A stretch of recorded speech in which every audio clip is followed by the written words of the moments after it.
Ako yan, medyo na-offend ako pag kinukumpara ko kahit sa idol ko eh. Kamusta yung Simba ngayon? Kamusta? Para sa'yo ha? Pwede man tropa si Pyromatico, pero si Buhawi, hindi. So lahat ng mga songs mo, pag kinainggan mo yan, totoo. Oo, yan. Paano ka nagsusulat ng lyrics? Kaya paano mo siya inuumpisahan? Lyrics ba muna o beat? Kasi meron bang peke? Napakadami ngayon. Pinipilit pagkabating kasi nakita mo wala akong dahilan sa araw dapat dahilan. Lumalampas so na magdating ka sa bayan na palagi akong tinuturing na isang basahan. Lumalampas kapasidad kahit hindi ko na ito to walang hirap at nakuunat pa lamang. Itanong mo man kanino kaya kahit mag-isa ako. Bahala ka kung susundan mo ang mga yapak. Nagsisisi na yung di naniwala sa plan. Alam ko na sa'kin pa rin ang muling kalakpan.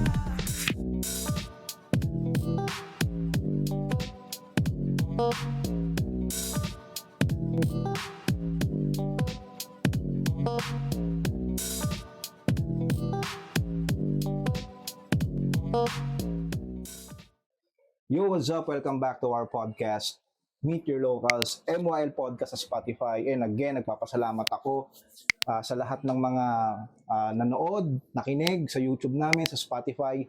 Araw-araw nadadagdagan yung viewers natin. So, ibig sabihin maraming mga, alam mo yun, nakikinig, nangangarap din na maging artist someday. So, maraming salamat sa inyo. And again, meron na naman tayong isang artist na kasama all the way from Parañaque, Pyromatico. Yun, welcome! Thank you, So, kuya. Meet Your Thank you, Local, thank you. salamat sa pag-uo sa amin. Thank you so much. Kamusta? Ito kuya, parang pinagsasabay ko yung pagiging estudyante, pagiging artist, tsaka producer. Napagsasabay naman kahit pa paano. Yun.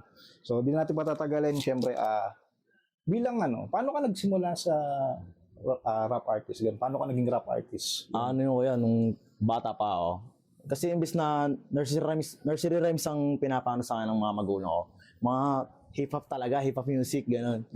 Mga Glock 9, Francis M, karamihan Eminem sa foreign, gano'n.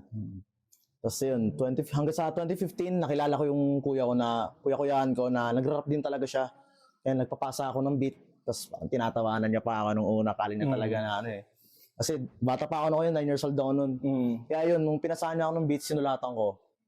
Parang medyo offbeat pa talaga. Oo. Ganun. Parang talaga yung rap na Parang hindi talaga pasok eh. Kasi galing, ito pala kaya 2014, grade 3 ako noon. Nagtutula ako. Pero hindi talaga siya totally rap. Talagang tula lang. Basta may matugma lang. Kaya nasanay ako sa ganun. Ikala ko parang magiging madali yung rap noon. Kaya yun, parang nakapag-record ako, pero ang pangit. So, ibig sabihin, dun sa kwento mo, may influential talaga yung kung ano yung pinakikinig sa'yo ng bata ka, di ba? Oo, yeah. Oh, so yun nga, lumaki ka dun sa ganung era eh. Yung bata ka pa lang, naririnig mo yung mga tracks ng mga Lodi natin, sila Francis M, sila Eminem, ganyan. So parang na-adapt mo siya. Pero so ibig sabihin, napakalaki talagang impluwensya talaga ng magulang. Tsaka yung mga, syempre yung mga natao sa paligid mo. Oo, yeah. Diba yung Laking epekto rin talaga. mo, diba? So hiningan mo siya ng beat, tapos nilapat mo, ganyan. Okay, so yun na, paano nagkaroon ng motivation sa'yo na parang ito na yung gusto kong gawin? Ayun ko yan. Diba? Kasi bilang bata, maraming mga nagsiswitch talaga eh. Kasi kung ano yung trend, di ba? Kung ano yung uso, yun yung ginagawa nila. Pero ikaw, paano na-sustain yun na, eto, rap ako? Ano ko yan, parang ako lang yung nahihiwalay na sa amin, sa mga kaedad ko. Parang ako yung, feeling ko ako, nahihiwalay ako sa kanila. Parang sila naglalaro sa labas, ako parang nagsusulat-sulat, gano'n. So parang, yung yung mga magulang ko talaga, parang ayaw nilang nag-rap ako. Yung airmat ko ayaw niya. Kasi baka daw matutuwa ako mag-addict mo. Mga ganun. Oo. Ganun.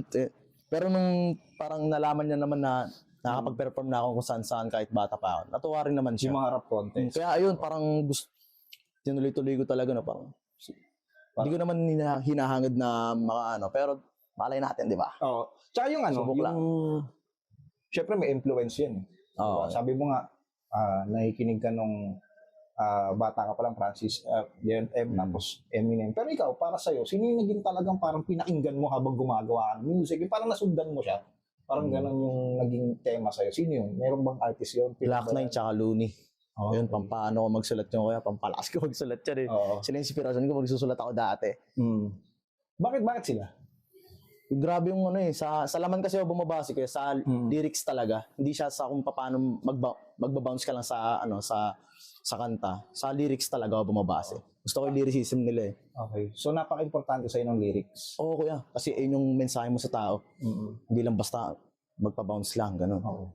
Talaga Oo, lyrics. Kasi kasi nga rap artist ka, di ba? So Oo, dapat dapat napaka-importante nung pinapatutunguhan ng kanta mo. Oo, yeah. Ikaw ano ka ba sa kanta? Storyteller ka ba? Mas ano ka ba sa hiking, ganyan? Di naman sa ano ko pero Oo. parang dumidepende talaga ako pag kung anong mood ko eh. Okay. Minsan gusto ko ng mga ganito, mga paggalit ako, sulat ako. Ng speed rap, mga ganyan. Tapos love song, R&B, ganun. Pero karamihan sa mga kanta mo, ano yun? Experience mo? Parang, Oo, yan lahat yun. Sinulat ko man na parang broken ako ngayon, dati ko pa siya naranasan. Yung parang kwento ko lahat yun. Lalo yung album ko, pakinggan yun. Akin lang, album. Yun. Oo. So, ibig sabihin, lahat ng mga sinulat mong kanta based on your own experience, di ba? Okay. So, kaya parang mas makatotohanan. Kasi para sa aming mga listeners, sa mga nakikinig kasi, nararamdaman kasi namin yung song. Kung totoo ba yun o hindi. Kasi maraming mga kanta ngayon na okay yung beat niya, okay yung bounce niya, mapapaganon nga. Pero in the end of the day, ano ibig sabihin? Sobrang dami ko yan, sobrang dami ko. Diba? Ano ibig sabihin nito, di ba? So, napaka-importante sa isang rap artist yung nilalaman ng song mo. Di ba? Dalawa lang naman yan eh. Saan ka ba talaga lilinya? Doon ka ba sa lyricismo o doon lang sa trend lang o sa hype lang? So, ewan ko kung tama ba yung sinasabi ko. Pero in me, sa mga nakakausap din natin sa podcast, napaka-importante talaga ng lyrics. Oo, yeah. Diba? So, yun. Totoo yun. Gaano kahalaga sa'yo yung paggawa nung meron kang originality sa music? Yung kuya, matatanda ka talaga ng tao sa kung ano ko eh. Ayun, kung pag may originality ka, hindi yung parang makukumpara ka sa iba. Ako yan, medyo na-offend ako pag kinukumpara ako kahit sa idol ko eh. Kunyari, Superfly. Idol ko si Superfly, pero pag nakukumpara ako sa kanya, parang, hindi ko naman ginawa yun. Parang, na-offend ako konti. Parang, sarili kong tunog yun, ba't mo ako kinukumpara dyan? Parang, okay. So, ibig sabihin, talagang minsan siguro para sa akin sa dami kasi ng mga artist talaga na magagaling talaga na magagaling talagang sabi ko nga dalawa lang palagi ang hilera niya. Doon ka ba sa masarap pakinggan o sa hindi masarap pakinggan? Kasi maraming ganoon no na artist na masarap silang pakinggan kasi trend lang sila ganyan. Papabounce lang ganun. Papabounce lang, pero iba kasi talaga yung alam mo yung habang nakapikit ka parang dinadala ka niya sa mundo eh. May ganong music eh, no? Parang nagiging ikaw yung ano. Para sa'yo, ano yung pinaka-importante na essence ng music? Ano yung pinaka-importanteng rekado, kumbaga? Ano yung pinaka-importanteng sahog? Para masabi mong ito na, pakinggan mo to. Maging totoo ka lang talaga. Yun eh. Maging totoo ka lang eh. Maging totoo ka lang. Sa lahat ng ginagawa. Oo, kuya. Kasi meron bang peke? Napakadami ngayon. paano mo masasabing ito peke yung song na to? Ano kuya? Ito. Parang sa kanta nila may mga pera babae sila. Tapos walang pambayad ng recording. Ganun ba? Oo kuya. Napakadami. Okay. So, ibig sabihin, sa music video nila, siyempre, paldo. Good. So may kakilala pa ako na may parang peke yung pera nila sa sa MD. Pero yun. Maging totoo ka lang. Para di ka mukhang kayengoy sa scene. So, ibig sabihin, may mga ganun talaga na para lang masabing ano sila, ganun. Meron sila, pero in reality, wala naman pala talaga. So, masakit nun. Siyempre, yun nga, sinabi mo, walang babayad ng recording or what. Tapos, makikita mo sa music video nila. May mga, may mga, kung ano man yung nakikita natin sa mga iba. Pero, wala, ganun talaga siguro ang gusto nilang mangyari dun sa music nila. Malaya naman tayo. Malayo naman tayo. Pero yun nga, sabi nga ni Pyromatico, maging totoo ka na. Napaka-importante na maging totoo tayo sa natin, sa ginagawa. Sa ginagawa natin kasi mararamdaman yung naikinig sa'yo. Diba? So, ano naman yung mga challenges na nararanasan mo bilang isang rap artist? Ano yung mga pagsubok? Diba?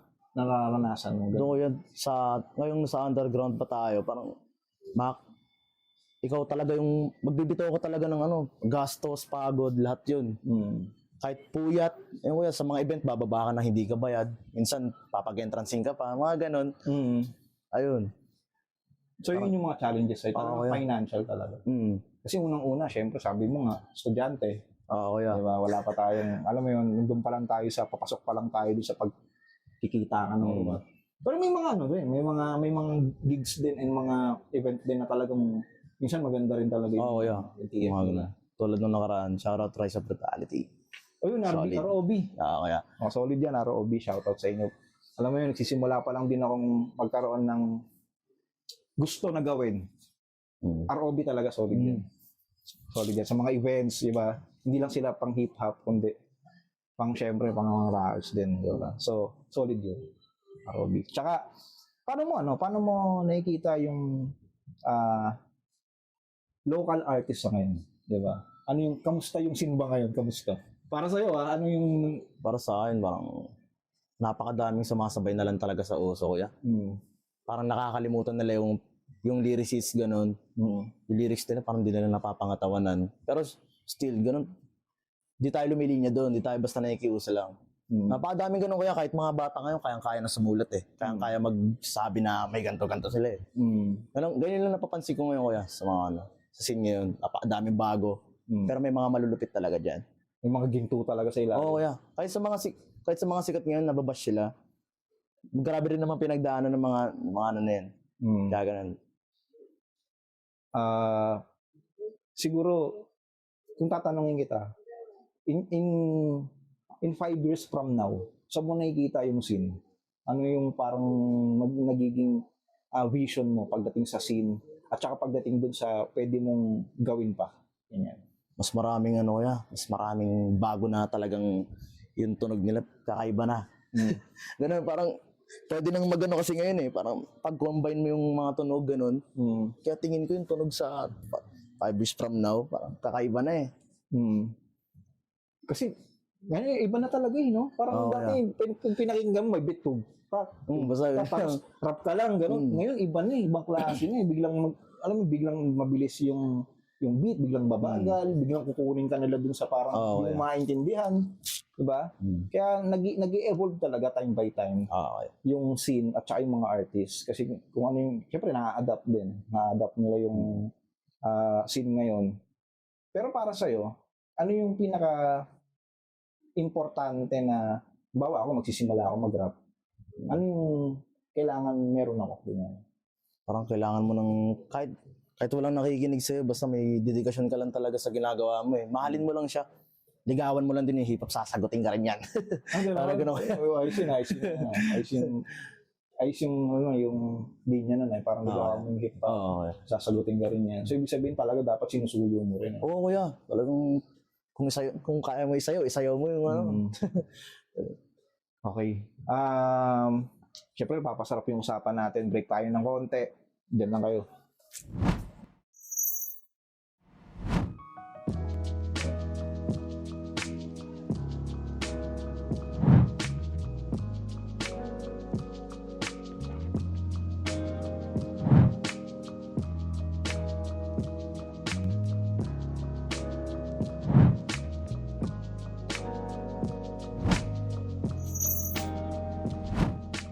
And again, welcome back to our podcast, Meet Your Locals, MYL Podcast sa Spotify.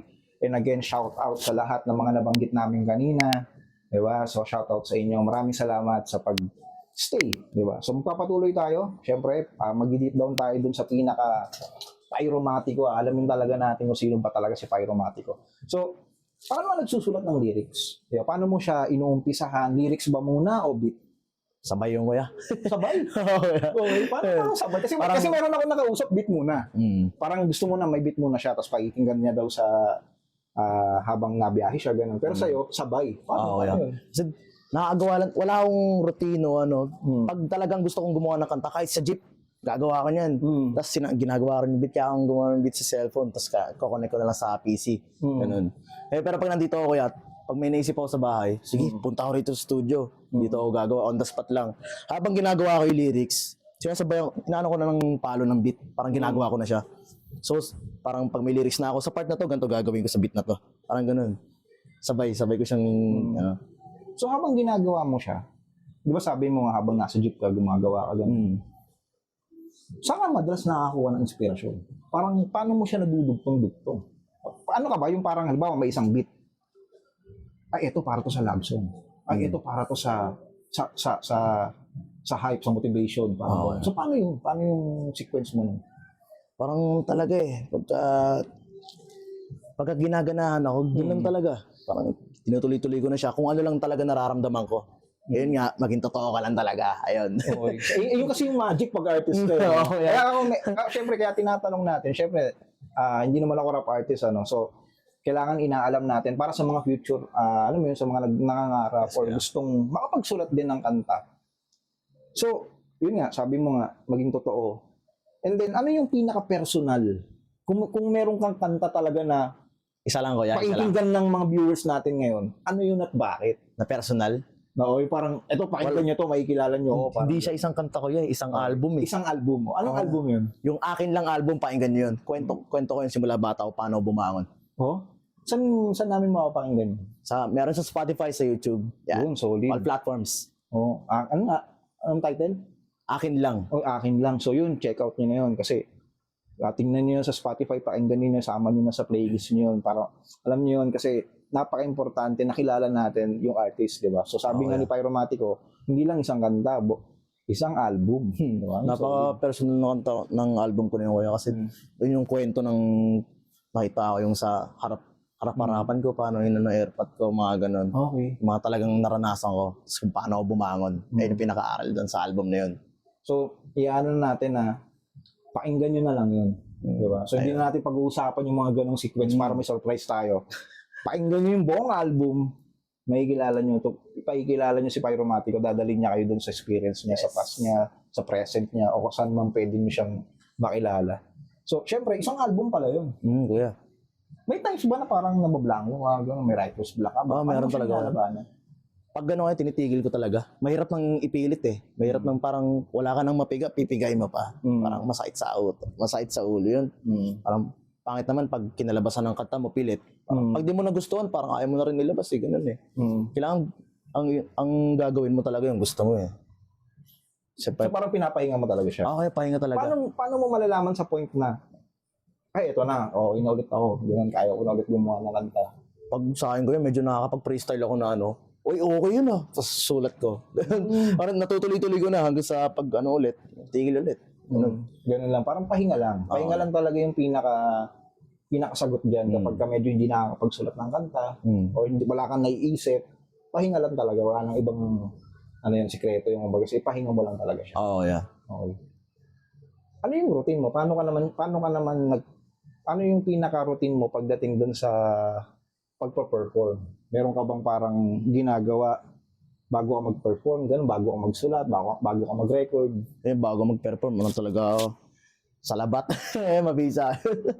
Ganun, tapos, konting rehearse lang para para sa stage ready. Kumbaga, luto na eh. Iyahain mo na lang pag sa stage na. Pero huwag ka masyadong papapagod. Para doon ka natutodo sa sa performance Sa talaga. performance na talaga. May dumating ba sa point na nandun ka na sa stage tapos parang nablanko ka, ganyan? Wala naman kuya kasi parang yung kaba ko hindi pa atras urong eh. Pasugod eh. Ganun. Parang kinakabahan ka dahil gusto mo talaga mag-perform, maibigay yung best mo. Oo kuya, ganun. Oo, ganyan. Meron kasing kaba na parang ayoko na, ganun. Pero yung kaba mo, ako na to. Yung ganun. Okay, goods yun. Siyempre, napaka-importante rin na hindi lang tayo basta, alam mo yung artist tayo. Meron din tayong buhay, siyempre. Di ba? Bilang isang normal na tao, meron, di ba? Ano naman yung mga pinagkakabalahan mo kapag hindi ka rap artist? Ayun nga, estudyante ako. College year, first year. Shoutout Commerce Society. Yun, shoutout sa inyo. Panoorin nyo yung podcast namin para at least, yan, goods na goods. Tapos paano mo siya binabalance eh? Ayun kuya, pag kailangan talaga unahin tong pag-aaral, yun talaga tututukan ko. Pero pag wala naman, yung music ako. Ayun lang, balik-balik na ako dun. So yung music yung parang nagiging rest mo siya? Oo, kuya, ayun. Yun. Siyempre, pinaka-nababagsakan ko pinaka-inihiga ko. Ayun yung pinaka-pahinga mo. Oo, kuya. Parang yun yung niyayakap mo kapag pagod ka na. Oo, kuya, kahit di man ako gumawa, basta makinig ako ng music dito, trip-trip lang, ganun. So paano nakakatulong yung rap dun sa sa community mo, gano'n, para dun sa mismong circle mo, paano mo siya ina-adapt, ganyan. Pa, di ba, ano ka, communication, mass comm ba yun? Okay. Di ba, mass-comm, tsaka, may connect ba yan? Yung parang para sa'yo, may connect ba yung pagiging rap artist sa pagkuha mo ng kurso? Parang gano'n. Oo, kuya, parang yung ano kung paano mo i-approach yung tao ganun. Parang madali kang kumausap ng ganito, ganyan, hindi ka maihiya. Ano ba yung pinaka nagiging saan papunta yung mass-comm? Kumbaga, ano ba talagang inaaral niyan? Kumbaga sa Ayun, parang broadcasting, ganyan. okay. Cinematography, ganun. Cinematography, may mga editing din dyan. Ganun. Oo, kuya. Oh? Ngayon, ano ako doon, videographer ako doon sa ano namin. So, ibig sabihin ng mass-comm, more on, nagagamit mo rin siya, syempre. Oo, kuya. Di ba? So, artist ka rin, tapos ikaw na rin yung nag-edit ng videos mo, pagka mga music videos ka. Oo. Di ba? So, yun, goods pala, no? All in one, no? Oo, kuya. Talagang papunta sa top, no? Goods na goods yan. And then, sa tingin mo, kung hindi ka rapper, kung hindi ka nag-rap, ano yung sa tingin mong pwede mo pang gawin? Sayaw siguro. Ganun. Sayaw. Kung tinuloy-tuloy ko yung dati. Oo. Nag-ano ka rin, kumbaga sa dancer ka din, ganyan. Oo, kuya, parang sarili lang naman. Tapos parang ang nanonood lang sa akin, magulang ko, mga kaibigan ko, ganun. Hindi ako sumasali ng mga grupo. Nakakahiya. Ibig sabihin talaga meron ka din, ano? Oo, kuya, sa mga ano namin sa school, nagiging leader ako ng sayaw. Kaya parang tinuloy-tuloy ko siya. Yan. Okay. So, meron ka bang, kanta na pwedeng ilapat sa sayaw? Meron kuya, yung may mga love song akong ganun. Ito may palabas ako sa ngayong week, ilalabas ko na yun. Pwede Yun. pa sa'yo yun. Solid. So, ibig sabihin, bago niya may labas, hindi, mapapakinggan pa natin sa podcast. So, ibig sabihin, meron ka rin parang pwede nilang gawing, ayun pala, meron ka bang kanta na pasok sa TikTok? Oo kuya, yung latest na nilabas ko yung Finest Panther Strap yun. So, shoutout sa mga TikToker natin dyan. So, pwede natin palang may TikTok yung kanta. Kasi meron daw mga kanta na hindi pasok sa TikTok. Oo kuya. Okay. So, matanong ko lang, base dun sa mga napag-usapan natin, sa tingin mo, sino yung dream collab mo? Superfly. Superfly? Gengo? Oo kuya. Bakit siya? Ano kuya si Superfly kasi, bago siya maging Superfly, siya si BRX. Okay. Lyricist talaga siya. Kumbaga naging Superfly siya nung parang kailangan niya ng yung mga tao, parang dami na nakikinig sa kanya Kaya kailangan niya ng sabayan yung Pero lyricist kasi talaga si Superfly Bago siya maging Superfly talaga BRX. Pinapakinggan ko siya pagkagising ko sa umaga, siya yung pampalakas ko So, ibig sabihin ito, para sa mga hindi nakakalam, si Superfly pala, dati siyang BRX. Kaya. So, kumbaga nag-bloom siya at parang mas ma-reach out siya ng mga tao na kagaya namin na hindi naman rap artist, nag-Superfly siya. Yeah. Parang yung music niya, pina-spread niya talaga sa lahat. Yeah. Parang pag yung BRX mo, pag pinakinggan mo, ano ba yung mga parang nilalaman? Lyricist talaga kuya, parang tungkol sa buhay, kung paano siya umano dati, kung paano siya gumanap, ganun. Okay. Talagang pag ng rap, parang ma-appreciate mo pagka medyo nahuhukay mo, parang mahirap siya maabot ganun. Hindi siya ganun kaabot ng mga tao. Okay. Kaya siguro na ganun siya Superfly, mas madali pang mainstream ganun. Pang mainstream, okay. Ikaw ba may ganun ka? May pang mainstream ka, may pang underground? Wala kuya, pyromatic yun. Okay. Lahat yun. Pyromatic talaga. Yung parang mapa-mainstream, mapa-underground, G ako dyan. Yeah. Pero may mga kanta kasi yung parang trip ko gantong tunog pang mainstream. Medyo sabay-sabay din. Pero siyempre, totoo yun. Yun nga. Yun yung kumaga sana yun yung pinaka bottom line sa'yo. Yeah. So lahat ng mga songs mo, pag pinakinggan nila yan, totoo yun. Yeah. Talagang, experience wise, nangyayari sa buhay natin. Yeah. Okay. So, bilang pyromatiko, meron ka na bang mga, ano mo yung pinaka memorable experience mo sa pagpe-perform? Saan yung kailan yun? Itong kailan lang. Anniversary ng High Minds. Yun, Talagang, yung pangatlong big stage ko Oo. Na kasama ko yung grupo sa Newton. Shoutout kay DBS tsaka kay Kuya Edsy. Sila nagdala sa akin doon. Kung di dahil sa kanila, di ako makakapag-perform doon Talagang ang daming tao yan. Parang nanibago ako na dati tumutugtog lang ako sa ganito, sa mga court lang. Ngayon, na talaga? Sa Metro Tent. Metro Tent, yun. Yung nakalang Hyman's 14. Yeah. Yun, Hyman's 14. So yun, kamusta experience? Yun, yun, parang Kasi may ano eh. May pinanasong buhay mo eh. Doon lang eh.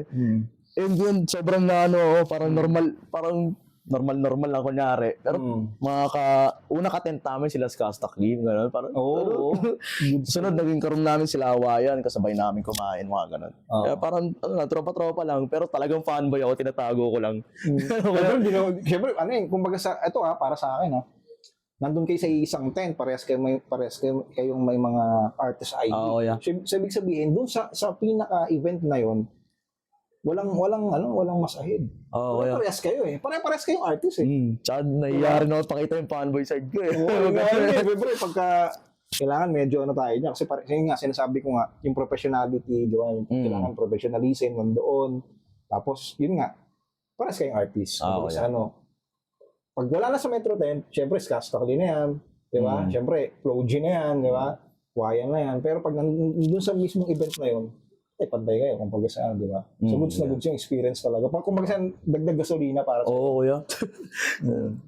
Kaya, yun, goods na goods talaga yun. And then, yun nga, so ang pinaka-future collab na gusto mo, Superfly talaga. Hindi pa pala rin kahit isa sa GHR, sa Greenhouse Records. Greenhouse Records, goods na goods. So, kaya malay mo, mapakinggan nila to, tapos mapagbigyan ka, di ba? So, shoutout GHR, shoutout Superfly, sa buong GHR, shoutout sa inyo. Goods na goods yung mga kanta niya, di ba? And then, one line nga, magbigay ka sa akin ng linya ng song mo. At bakit yun yung binigay mo sa amin? Ano kaya? Kung meron kang parang linya o kaya verse na Ito. Okay. Pwede mong tropa si Pyro, pero si Buhawi, malaking hindi. Alam. Kahit ako lang yun, kahit parehas ako yun, magkaiba naman sila ng galaw. Si Pyromatico, si Buhawi, magkaiba yun, kahit parehas ako yun. Ganun? Oo, kuya. Pwede mong tropa si Pyromatico, pero si Buhawi, hindi. Parang hindi mo madadaan sa Di mo kunwari, sabihin mo libreng beat, ay bawal yan. Hindi ko tatagos. Pwede ba namin malaman kung ano yung pinagkaiba ng dalawa? So, ibig sabihin parang alter ego ba yung tawag doon? Oo, kuya, parang gano'n. Parang gano'n. Ano yung ibig sabihin mo? Si Pyromatico, yung artist. Okay. Siya yung gumagawa ng lyrics, gano'n. Si Buhawi naman producer, tsaka mas siya, parang mas mahigpit, gano'n. Pag sinabi mong libre beat, gano'n, yun eh. Parang tumatanggi ako pag gano'n eh. Libreng beat, collab, ganyan. Mas mahigpit ko yan, mas mahigpit si Buhawi. Parang kahit tropa kayo, magbayad ka, maging professional ka. Mas professional si Buhawi ko yan. So, ibig sabihin talaga na, ito para dun sa mga artists na gustong sumabak sa, pag-record, sa mga gustong, alam niyo yun, magkaroon ng sariling song, magkaroon ng sariling beat. Sabi nga ni Buhawi, maging professional tayo, syempre. Hindi naman kasi pwede na lahat isusubo na lang sa'yo. Diba? So, parang ganito lang yan diba? Mas masarap kasing, alam mo yun, tabasin yung tinanim mo talaga. Diba? Kaysa naman yung binibigay na lang sa'yo. Kasi mas pahalagahan mo yung isang bagay kapag ka talagang pinaghirapan mo. Diba? Kaya, miski ako agree ako doon na dapat talaga, kung ano yung binibigay o hinihingi ng producer sa inyo, bigay nyo. Diba? Kung kailangan nila ng TF, payment sa mga artist natin dyan, kung talagang, alam mo yun, gusto nilang magkaroon ng silbi or yung ginagawa ninyo, syempre, maging professional tayo. Diba? Hindi yun about sa money. Diba? Hindi yun para sa pera lang or what. Sa kung paano mo tingnan yung artist, magpapahalaga.